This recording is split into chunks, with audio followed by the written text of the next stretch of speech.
Hello, everybody. Hello. Welcome to yet another episode of Couples Creep Show. My name is Dizzy, and this is my amazing wife, Mojo. I only drink coffee once a day in the morning, Wojciechowski. You gotta stop with this shit. And tonight, I want to paint you all an image. Think about this. Deep in the heart of Tennessee, where the rolling hills meet an eerie mist, there lies a place where legend and reality intertwine. It's a place where whispers of the past echo through time, chilling the bones and igniting the imagination. Tonight we are talking about the Bell Witch Cave. It's home to one of the most enduring and terrifying hauntings in American history.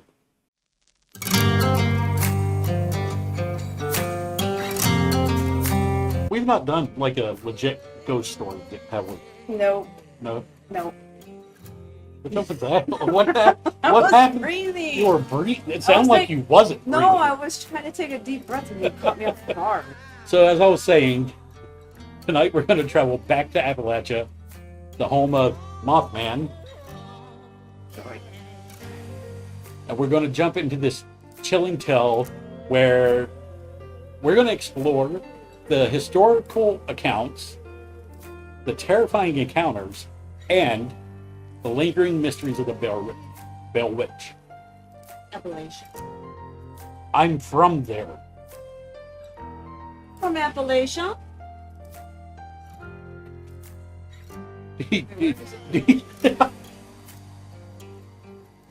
Sounds like it's This is staying in.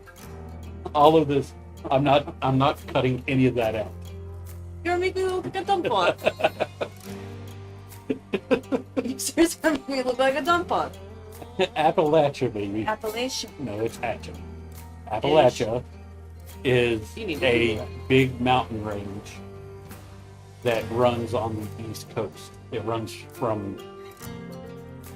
Okay, it runs, so you're not technically from there. Yes, I am. West Virginia is part of Appalachia. Appalachia. Appalachia. You guys should tell us what the...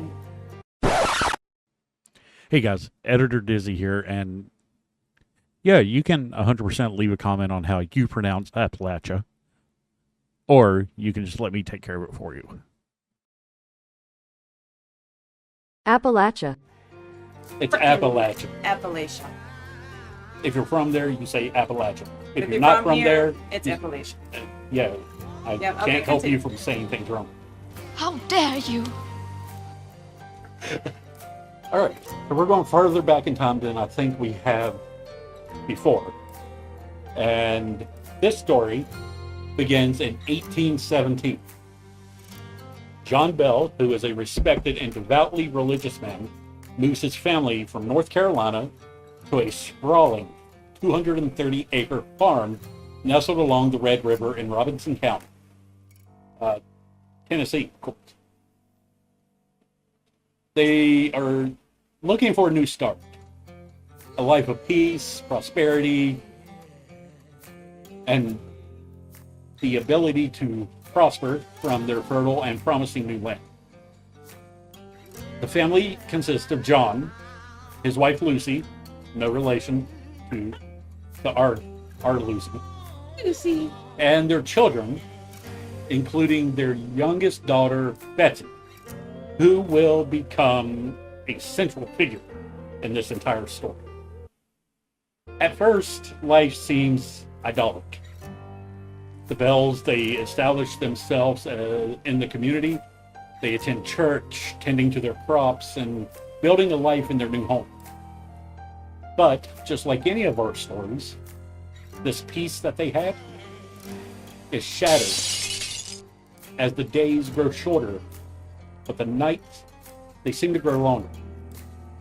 And an unsettling presence begin to make itself known. So, baby, I need you, if you can, just imagine a crisp autumn morning. The Bell family, they're gathered around their fireplace. the crackling flames casting long shadows on the wall. They're sharing stories and laughing, and then suddenly, a chilling sound pierces the quiet. It's a scratching sound that's coming from the walls. It sounds like claws scraping against wood, and then chains rattle in the attic. It's followed by an insistent and heavy knocking that seems to come from the very heart of their house. Now, at first, the family dismisses this occurrence as the work of mischievous animals, or perhaps the settling of their old house. But the disturbance grows more sinister. The Bell children, particularly their youngest, Betsy, started to report being pinched, slapped, and having their beds violently shaken by some unseen force. Invisible hands tugged at her hair. She felt icy breaths on her neck, and whispers that seemed to just claw at her ears. This entity, which the family began calling Kate, soon reveals its most terrifying ability. It can speak, and it's a voice that can mimic family members. It whispers secrets. It sings hymns in a chillingly beautiful tone, and even engages intelligent conversations. Kate seems to have a particular animosity towards John Bell, the patriarch of the family. She begins to mock him relentlessly. She reveals his deepest secrets and vulnerabilities, and is constantly threatening his life.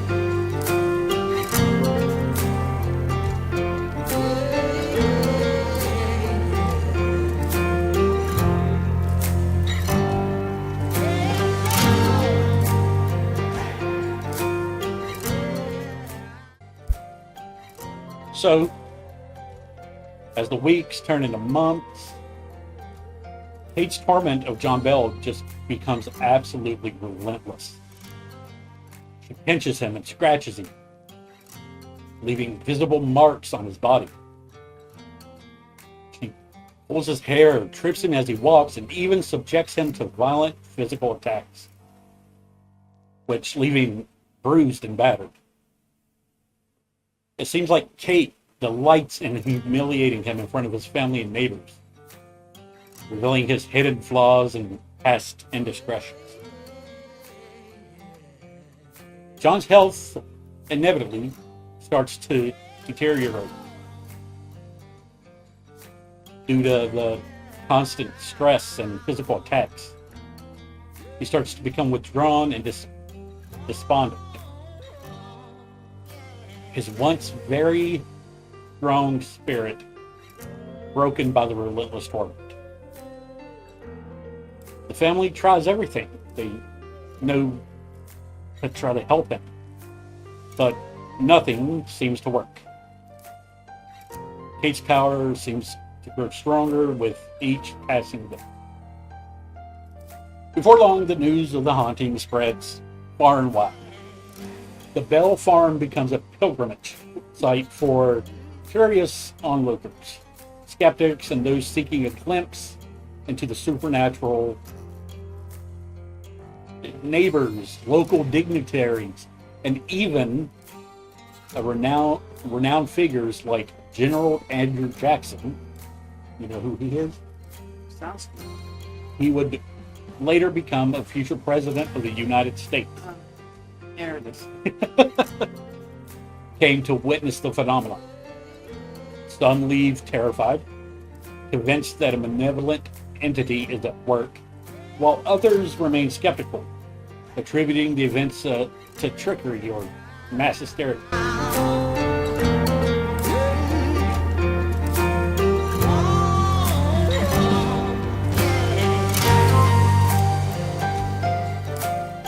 As said before, Andrew Jackson was intrigued by the tales of the Bell Witch. He was a man known for his courage and skepticism, and he decided to investigate the haunting firsthand. He gathers a group of his most trusted men, and they set off for the Bell farm. And he's confident that he can expose the hoax, or, if necessary, confront the supernatural forces at play. So he was like, I will beat him up. Or however he thought. His nickname was Old Hickory, so I'm going to say it was probably more of a southern drawl than a 1920s radio host. So as they approach the farm, their carriage suddenly becomes stuck in a muddy bed creek. Normal, right? The horses, they strain and struggle, but the wheels are mired deep in the mud. Jackson, being a man that's not easily deterred, stepped down from the carriage to assess the situation. That's when, suddenly, the carriage lurches forward as if pushed by some unseen force. The horses, they whinny in surprise, and the men scramble to regain their balance. Jackson, his eyes narrowed, and stares into the surrounding woods. According to the legend, Jackson exclaimed, "By the eternal, boys, it's the Bell Witch." And just as suddenly as it had stopped, the carriage was freed, allowing them to continue their journey to the Bell farm. Later that night, as Jackson and his men camped on the Bell property, they experienced the witch's power firsthand. They felt invisible hands tugging at their blankets, objects moving inexplicably, and chilling laughter that echoes through the darkness. Some of Jackson's men, hardened soldiers, I mind you, who had faced enemy fire without flinching, are reportedly so terrified that they flee the farm in the dead of night.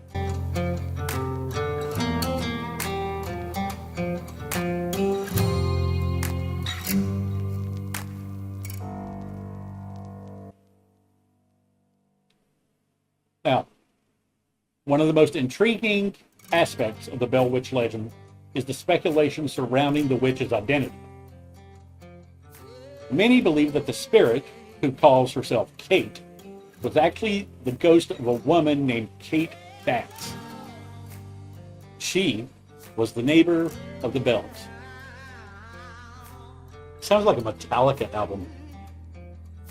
The neighbor of the Bells. You would think of that. The details of their feud, the John Bell and Kate Batts, are shrouded in mystery, local gossip, and some say that it was a land dispute with John Bell allegedly cheating Kate out of her property. Others claim it was a personal grudge, perhaps stemming from a romantic rivalry or a perceived insult. Whatever the cause, Kate Batts and John Bell were known to have strong disagreements. Some believe that John Bell may have wronged Kate in some way, and that led her to curse him and his family. Whether or not Kate Batts was truly the source of the haunting, her name became linked to the legend, and it's a reminder that sometimes the most terrifying ghosts are those born from human conflict and unresolved grievances.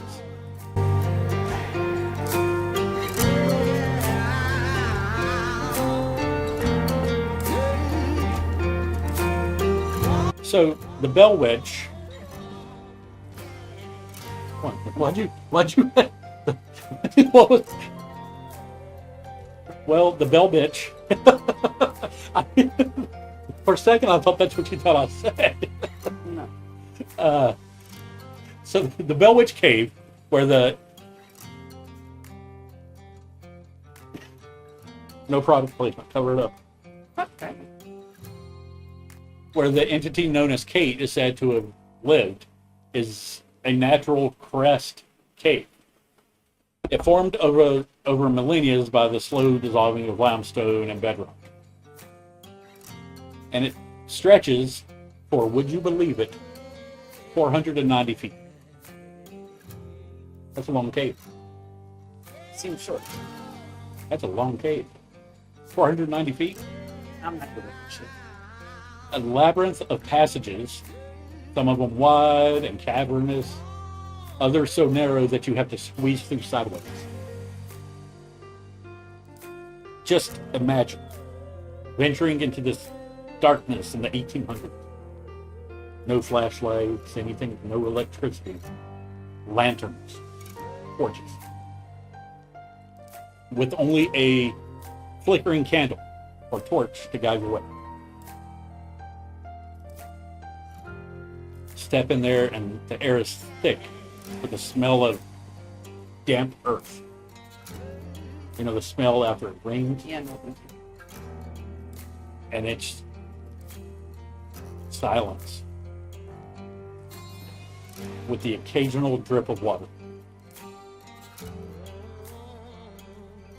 Due to that, it's easy to see how this place, with its hidden chambers and echoing passages, became associated with the paranormal. But even without the spooky stories, this cave is a marvel of natural beauty. The intricate foundations, the echoing chambers, the sense of mystery and ancient history. It's a place that has captured the imagination over the years of people who have come there to explore, to seek adventure, and of course, to try and catch a glimpse of the Bell Witch herself.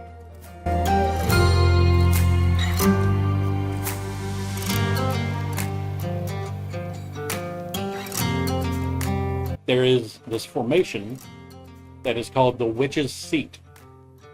It's a natural rock formation that resembles a chair, and legends say that this is where Kate would perch, observing those who dared enter her domain. Many visitors have reported feeling chills, hearing whispers, and even seeing apparitions there. It's a place, ghost. When you actually see a ghost, it's called an apparition. Just say ghost. It's a place where the veil becomes a little less than anywhere else. It gets thinner. It's bad. Like the edge between this world and the Superman. This fucking terminology is gonna kill me. Where the past and the present collide. There are countless stories of people's experiences in the cave.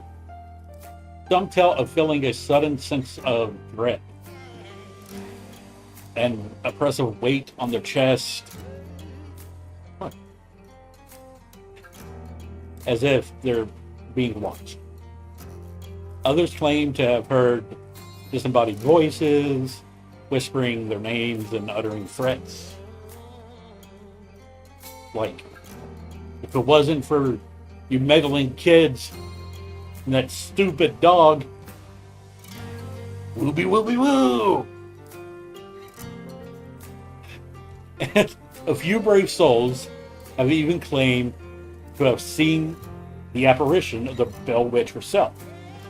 They say it's a shadowy figure with glowing red eyes. You sure it's not the Mothman? That I was thinking the same thing. It's the Mothman. I don't know what it is with. Red glowing I don't know what it is with people from Appalachia. Appalachia. That with glowing red eyes, but we sure as fuck love them.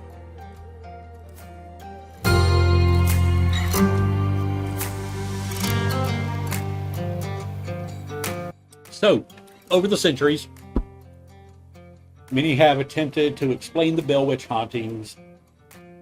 While the supernatural explanations remain the most popular, there are other theories, some that are more plausible than others. Breathe, baby, breathe. Some researchers suggest that the strange sounds or phenomenon could have been caused by naturally occurring geological events, kind of like underground water movement or shifting rock formation. The cave system itself could have acted as an amplifier for these sounds, creating the illusion of disembodied voices, the ghostly footsteps, and perhaps the bells, unfamiliar with the sound of their new environment, misinterpreted these natural phenomenon as supernatural activities. Others propose that the family may have been suffering from a form of mass hysteria. Perhaps it was triggered by stress, fear, or even accidental poisoning from a toxic plant. This could explain the physical elements, the hallucinations, and the strange behaviors reported during the haunting. Perhaps the isolation of their rural life and the pressures of frontier living contributed to a shared delusion. And of course, there is always the possibility of deliberate trickery. Some historians believe that Betsy Bell, with her mischievous nature and talent for mimicry, may have been the source for some, if not all, of the phenomenon. Well, Betsy just sounds like a fucking bitch. I mean, if she was doing that to her parents for that long, you know what I mean? Perhaps, she was some kind of skilled ventriloquist. Or maybe she had accomplices helping her play elaborate pranks on her family and the community. Now, this theory suggests that the haunting was a complex hoax designed to gain attention or perhaps to express resentment towards her family or society. Regardless of its true nature, the Bell Witch is still a story that transcends its local origin and becomes deeply ingrained in American folklore. It's been the subject of countless books, documentaries, fictionalized accounts. It inspired movies, television shows, and even a popular stage play performed annually in Adams, Tennessee, that is keeping the legend alive for new generations. The story continues to fascinate and terrify. It taps into our primal fears and fascination with the unknown. It's a tale that has been passed down through generations, evolving and adapting with each retelling. And as long as people gather around the campfire, sharing stories of the unexplained, the legend of the Bell Witch will continue to echo through the ages.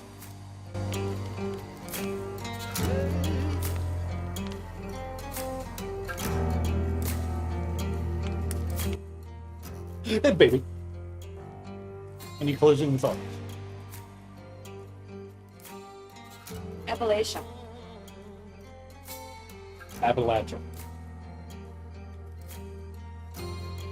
Now, for me, the Bell Witch legend continues to haunt the hills of Tennessee.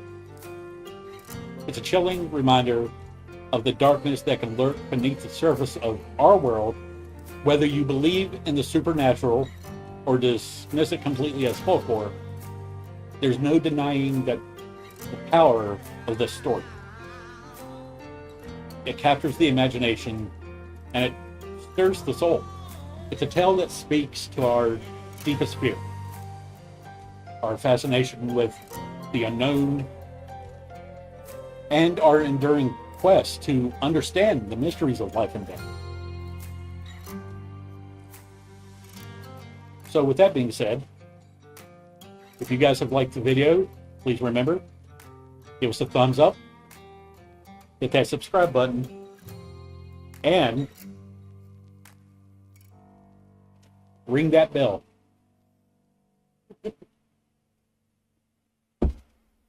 so that you can stay up to date when we post new videos about explorations into the strange and unexplained. As for us, I think we're going to go spelunking. Thanks for watching, and we'll see you in the next nightmare.